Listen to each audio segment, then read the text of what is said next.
Congo குடியரசின் கிழக்கு பகுதியில் உள்ள கியூ ஏரியில் பயணிகள் படகு கவிழ்ந்ததில் 78 பேர் மரணமடைந்துள்ளதாக அதிர்ச்சி தகவல் வெளியாகியுள்ளது.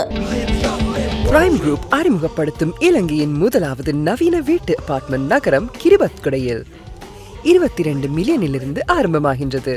குறித்த படகானது சென்று சேர வேண்டிய பகுதியில் இருந்து சில 100 மீட்டர்கள் தொலைவில் கவிழ்ந்து விபத்தில் சிக்கியுள்ளது. தெற்கு கியூவில் உள்ள மினோவா நகரில் இருந்து புறப்பட்ட படகானது நேற்று காலை கோமாக்கரைக்கு வந்து கொண்டிருந்த போது மூழ்கியுள்ளது.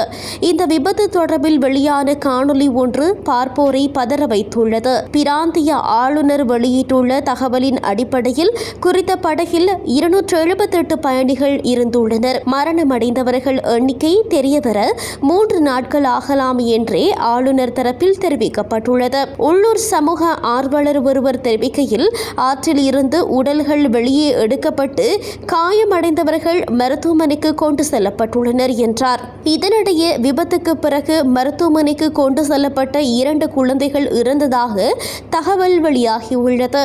படகில் அதிக எண்ணிக்கையிலான மக்கள் பயணித்துள்ளதாகவும் விபத்திற்கு அதுவும் ஒரு காரணம் என கூறுகின்றனர். கொங்கோவில் இதுபோன்ற சம்பவம் அடிக்கடி நடக்கும் என்றே கூறுகின்றனர்.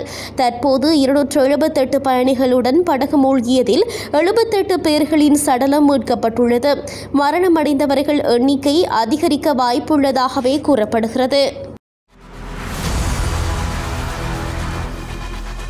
இலங்கையின் முதல் நிலை முதற்கர செய்தி வழங்குனர் வீரகேசரியின் குறும் தகவல் செய்திகளை உடனுக்குடன் தமிழில் பெற்றுக்கொள்ள டயலாக் வலையமைப்பிலிருந்து REG இடைவெளி வீக்கி என்று பதிவிட்டு 87 960 என்ற எண்ணுக்கு குறுஞ்செய்தி ஒன்றை அனுப்புங்கள்.